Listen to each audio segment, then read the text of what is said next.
Welcome to It's All Mental, a podcast from Everyturn Mental Health. We're here to talk about every high and low, no limits, just good conversation. Okay, so hi everyone. Welcome back to It's All Mental, a podcast by Everyturn Mental Health. I'm Leanne Partridge, your host, and today we're tackling a question I hear an awful lot and one that so many of us worry about. Can I lose my job for talking about mental health?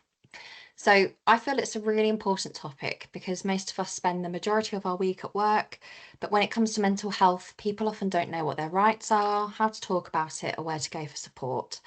So in today's episode, we're looking at your rights to work when it comes to mental health, why it can be so hard to talk about, how to start that conversation, and where you can go if you feel you need more support. So by the end, I'm hoping as a listener, you'll feel more clearer, confident, and empowered to take those next steps if you need to. So let's get to it then. So I'm not alone in today's conversation. I'm joined by two amazing guests. So I've got Victoria here, an HR business partner for Everyturn, and I've got Bhakti here, an employment advisor for Nottingham. Thank you so much both for being here. Would you be okay to introduce yourselves, just a bit about your role, your background, and why you feel the topic matters? So we'll start with you, Victoria, if that's all right. Absolutely, yeah. Well, thank you for having me first of all. I'm Victoria Coombs. So I've been part of the people team here at Everyturn for 8 years now. And obviously this is a topic that's really kind of close to my heart. This is something that we have conversations around, at work constantly. And it's something that's really important. We see that it impacts everybody because at the end of the day, we all have mental health and it's going to impact us in different ways at different times of our lives. So, but not everyone knows how to approach that at work. Not everyone knows what their rights are and feel comfortable with it. So hopefully we can chat a little bit more about it today, and hopefully some listeners will maybe be able to take something away from it. Fantastic. Bhakti.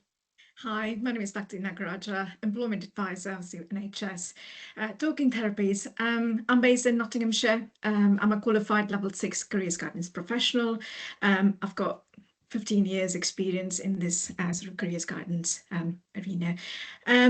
My role is to provide one-to-one practical support to clients, range of things really, whether it involves creating a really strong CV, preparing them for job interviews, job searching, or coming, workplace challenges, or planning a transition back into work. So a range of things. Why is this important? Having been through mental health difficulties myself in the past and being supported by amazing managers, I know exactly what it feels like to be in that place where you felt really alone, really by yourself, and didn't know where to go next. And so, I feel really passionate about this topic, and hopefully through my own experience and my experience of supporting my clients, I'll be able to sort of contribute. No, that's amazing. Thank you guys for introducing yourselves and why you feel this topic matters. And it's definitely one that's important for all of us. I'll do a quick introduction actually about myself as well. So I'm Leanne Partridge. I'm a senior employment advisor over at the Wirral. And this is a fantastic topic to talk about. So moving forward, let's start with the facts. So a lot of people listening might be unsure, but what actually are your rights at work when it comes to mental health, and what do you both think about it? So, I think maybe it's good to kind of start with the basics really in terms of what people's rights are. So everyone's employer's got a duty of care to them. And that means that they're responsible for doing everything that they reasonably can to protect your health and safety. And that's not just physical health, that is mental health as well. So that means that employers should be making sure that the workplace is safe, carrying out risk assessments, protecting staff from discrimination and that sort of thing. Sometimes mental health problems can meet the legal definition of a disability as well. So, and that's always considered individually. It's on a case-by-case basis. And if that's the case, then the Equality Act will also apply as well, which kind of gives extra protections, including a right to request reasonable adjustments. And I know everyone's needs are completely different under that. So I guess that's the absolute bare minimum, and every employer there has got to be doing all of that. But I guess it's important to recognise that a good employer is going to want to go way further than that, and create a culture where you can talk openly about mental health, and provide things like employee assistance programs and putting adjustments and things in place. Absolutely, 100%. Yeah. And Bhakti, from your side, when people come to you for advice, what would you say their common misunderstanding is or concerns are? Yeah, a few things really. So when I've supported clients, they've always been worried about confidentiality. Where is this going to go? Who is this? I'll speak to my manager, but who else is going to know about it? And what's going to happen in terms of my career-wise? Is that going to impact on my career and progression within the organization? So some of these things are, important for people to understand and know that confidentiality, your health information is private. You can choose what you want to share. You cannot be discriminated. So employers cannot treat you unfairly or harass you because of your mental health. And understanding that it's okay to take that bit of break. So in terms of sick leave, you can take a bit of time off to look after yourself as well. 100%. Oh, amazing points, guys. I think you've summarized that really nicely. And I think the key thing is to take away is you can't legally be dismissed just for having a mental health issue. You do have the rights, there's lots of support, tons of stuff we could support you with, like Victoria mentioned. And I guess it's normal to maybe have these concerns as well. You worry about the impact on your career, you worry about how somebody might judge you for it. But, I'd like to encourage people to feel like they can speak up and get that support if they need it. Otherwise things can feel a lot worse, wouldn't you agree? Yeah, absolutely. And I think it's important to remember as well that employers want to look after people that work for them. They want people to be well at work. They want to support people, but they can't necessarily do that unless they know what's going on. And Yeah. it can be so hard to take that first steps and to speak up. But sometimes with physical health, it's really obvious to see that there's something going on. With mental health, it's not that obvious, and so your employer might not know what you're going through, what you're experiencing and things. So it is really, really hard to speak up, but that's the best way to get that support. And a good employer is going to want you to speak up. They're going to want to know what's going on, and they're going to want to try and do everything that they can to support you to stay as well as possible. Yeah, absolutely, 100%. And what do you think, Bhakti? Would you say you're quite similar to Victoria on that stance as well? Oh, absolutely. Yeah. So it's hard to know what to say sometimes as well. Yeah. So it's important to know that it's okay to come and share what your feelings are, access support, access therapy, and see what support is available. Because if you need to understand what's available for you, and how do you do that is by putting your hands up and saying, I'm struggling here, I need some help. And that's the most Mm. difficult step sometimes, is putting your hand up and going, I'm struggling, because we keep going and we keep going. um, Mm. and that it's important to discuss in your one-to-ones that it's okay to say, I'm kind of not feeling great here. I'm getting to a place where I think I'm feeling a little bit overwhelmed. What can we do to put some support in place? 100%. And I think you both touched on a good point there in terms of letting your employer know.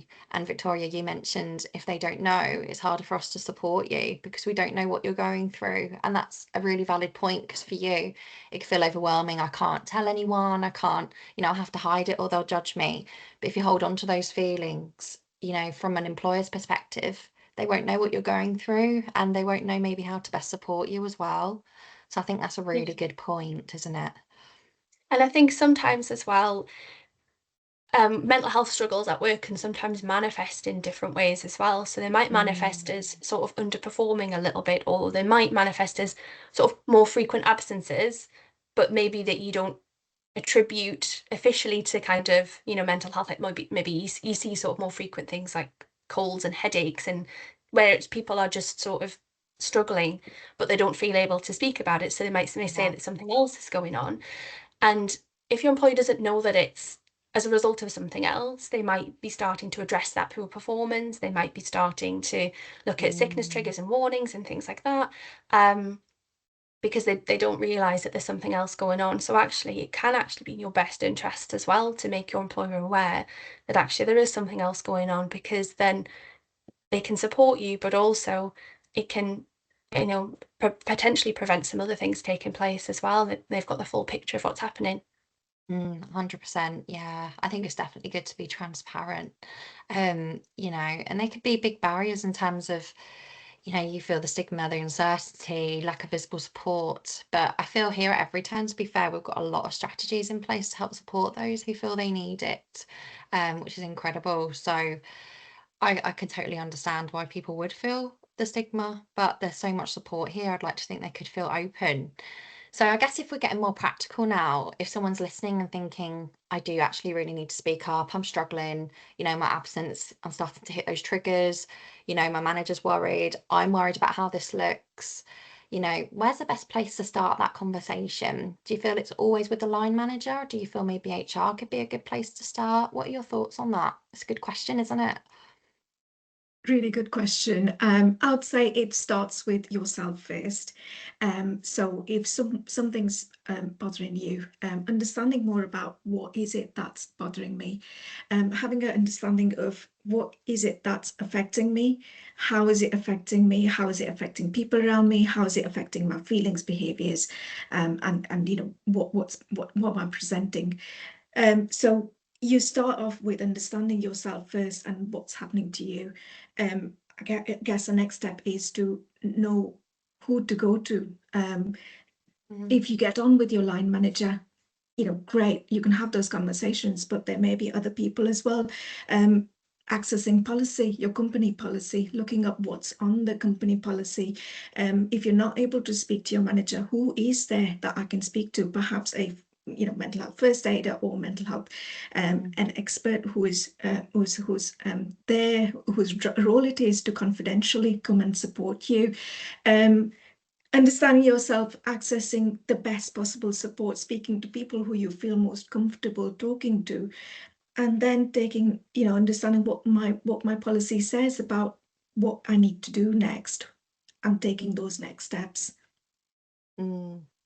Yeah, I would agree with that, definitely. I think it's a really good point about, looking at yourself first and trying to have an understanding of what it is that you need. I think that's a really, really good point. And I think hopefully every workplace has got different routes that you could go down. You would hope that if someone has got that relationship with a line manager, that they can go and speak to them and they feel comfortable in doing that. But there should always be other routes through that. If they don't. So yeah, absolutely, an HR department would always be there to kind of advise, or another trusted manager, or as they say, there may be mental health first aiders or other things in place. So absolutely. I would say as well, a lot of that actually can start earlier even than the issue itself kind of coming up. And I think that's really important. I think it all comes down to having a culture in the workplace where people do feel that they're able to speak about how they're feeling. And it might be that you might be feeling great for a while, but if you see other people speaking up, or you're aware of that culture, that when something then happens that you feel like you need that support, you already know, you're already confident actually that you're going to be listened to and not discriminated against. And I think so much of it comes from having that culture in place to begin with, so that you feel that you can be supported. I'm a really big advocate for wellness action plans, which were something that mine brought in a while back. You guys are nodding, so you're obviously familiar with them. Yeah, fantastic. I think they're brilliant. So these are tools that you can use, and they're not necessarily something that you would use in response to having a mental health problem, but actually something that you can put in place at any time. And it's something where you can kind of sit down, usually with your line manager, and put a plan in place for, if I was to start feeling unwell, here's how it might manifest. Here's how I might like to talk about it. Here's some steps that I would take. And it's almost having like a pre-agreed approach with ideally your line manager of what you would do. And having that in place can kind of do two things. One, it can actually mean that you have already got a little bit of a plan there, which can be helpful to follow. But the other thing is that it can also, it's already starting that conversation earlier and hopefully creating that environment where you feel comfortable to speak. So I'm a massive supporter of them. I'll tell everyone about them whenever I can, because I think they can be so helpful, and I think everyone should do a wellness action plan. You can get those on, there's templates on the Mind website, and we have them across Everyturn as well, that on our intranet that people can access, and I think they can be really, really helpful. I think that's so important, isn't it, to have that culture in the workplace, to say it's okay to talk about yourself. It's okay to bring what is happening to you outside of work into work, because there's always a barrier of, is it going to look unprofessional if I talk about, my difficulties from, outside of work, perhaps into my workplace? Is it going to look like I'm weak, or I'm not able to do this job, I can't perform? And so it's so important to have that open and honest culture. 100%, 100%. And talking about the wellness action plans, we did some staff training on that a few weeks ago, and they're fantastic. And we use the templates there because they're just a great tool for supporting employees and getting them to write it down on paper. And I guess it leads me quite nicely into my next question is, what advice would you give to someone about what to actually say in that first conversation? Because it does have to start with themselves, but is there any sort of phrases you'd say, or how to start or guide it? Is there any advice do you think you'd give someone around that? Yeah, go ahead, Victoria. No, I was going to say, for me, a lot of it comes from, and I think it goes back to what you were saying before, Bhakti, as well, around knowing what it is that, recognizing that in yourself and what it is that you're going to need. Sometimes it can be really hard to have those conversations. So sometimes I find just writing it down, getting some points prepared in advance, so that you're not sort of feeling a little bit like a rabbit in the headlights, and that you are sort of put on the spot. You can kind of prepare for it a little bit. I don't think there's a right or a wrong way, or there's a right thing to say or a wrong thing to say, but I think it is important to be honest, and to be open, and to find that person that you feel comfortable speaking to. I think that's really important. I guess it's coming back to the wellness action plan again, isn't it? So what do I put in there is being clear about your challenges that you're facing, speaking to a mental health professional, understanding again about yourself, accessing, there's lots of information around sort of anxiety. You can go to Anxiety UK, and with mental health, what happens is it affects different people in different ways. So a manager may not understand how, for example, anxiety is affecting you unless you tell them exactly what's happening to you. So coming back to Victoria's point of, write it down, take it to that meeting, explain what's happening to them.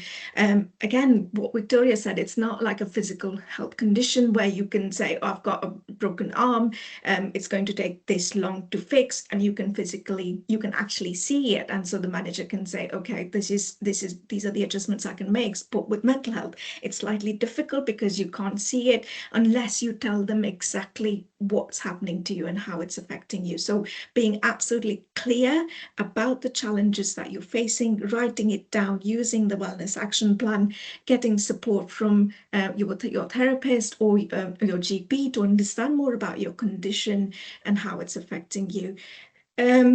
Perhaps using the phrases like reasonable adjustments.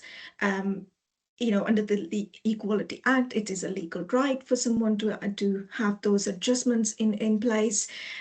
For practical support, I guess people can consider access to work. It is a government scheme that offers practical and financial support for mental health conditions. So you can use these various resources to help you, to support you, to have those conversations. Yeah, absolutely. Oh, fantastic answers. I think people are going to get so much from this podcast. It's incredible. It's fantastic. So I guess sometimes though, even with the best intentions, sometimes workplace support isn't enough, or sometimes employees maybe don't raise things in the right way, or maybe it's hard to get it right. What options would you say if someone felt they weren't being treated fairly because of their mental health, what options would you say they've got there? So I guess in all cases we would always say try and resolve something informally where you possibly can do. So, and I guess it depends where that's coming from, right? So if you feel like it's coming from your line manager, then initially would always say try and, if you can, have a conversation with that line manager and just be open about how you're feeling, how it's impacting you. It might be that in a lot of cases, people are not doing anything deliberately. They maybe just don't realise that their actions are having the impact that they're having. So if you feel that you can, trying to have that open conversation about saying, actually, I don't feel like you're treating me fairly here, or I feel like I need more support than you're giving. And that can be a really difficult conversation to have. I completely recognise that. But I think if it is possible to go down that route first, that is often the quickest and best way to actually get what you need. Because in most cases, your manager does want to support you and does want to do the right thing by you. So actually they'll try and resolve that way they can. If that doesn't work, then again look elsewhere in the organisation for support if you can. So maybe your manager's manager or another trusted manager, or use the HR people team for kind of advice and guidance and things. And again, see if we can resolve that informally where we possibly can. There's loads of places people can go external as well for some support and advice. I always recommend ACAS because it's a free it's a free resource that's there. The ACAS website has loads of information about what your rights and entitlements and things are. And they also have a free helpline that people can call. So if there is a specific situation at work, they just want to have a bit more of an understanding of, what your rights are and what the next steps could be, that helpline could be really useful. And it may be that they can just kind of support with having those conversations with line managers so that you know exactly what your rights are and things. I guess if that can't be something that's resolved informally, then every organisation should have a grievance process as well. And that is a more formal process that can be followed. And every place will have a slightly different process for that. But that can be a route to go down as well. But I think it's really important that people know that it doesn't just stop with an initial conversation. If they're not happy with the response that they get, don't feel supported, there are definitely routes out there to be explored. Mm. Yeah, definitely. ACAS is something that we, also suggest to clients who may need that extra support or that, informal, not informal, guidance and sort of that bit of help or advice. So ACAS, as well as that, there's also EASS, which is Equality Advisory and Support Service. Again, they've got really good website and a helpline as well, so people can access that just to understand a bit more about, how, disability rights and how they may affect you in the workplace and what you can do about it going forwards. Incredible. Thank you so much. That's fantastic advice, I think, from both of you. Lots of support out there, especially within Everyturn and externally as well, if you feel you need that. So fantastic. So that's bringing us essentially to the end now. And, before we wrap up, I just want to say a huge thank you to both of you, Victoria and Bhakti, for sharing your insights today.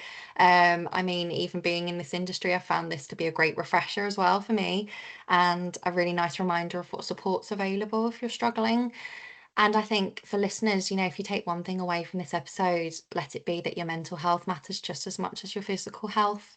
You have rights at work and you're not alone. Okay.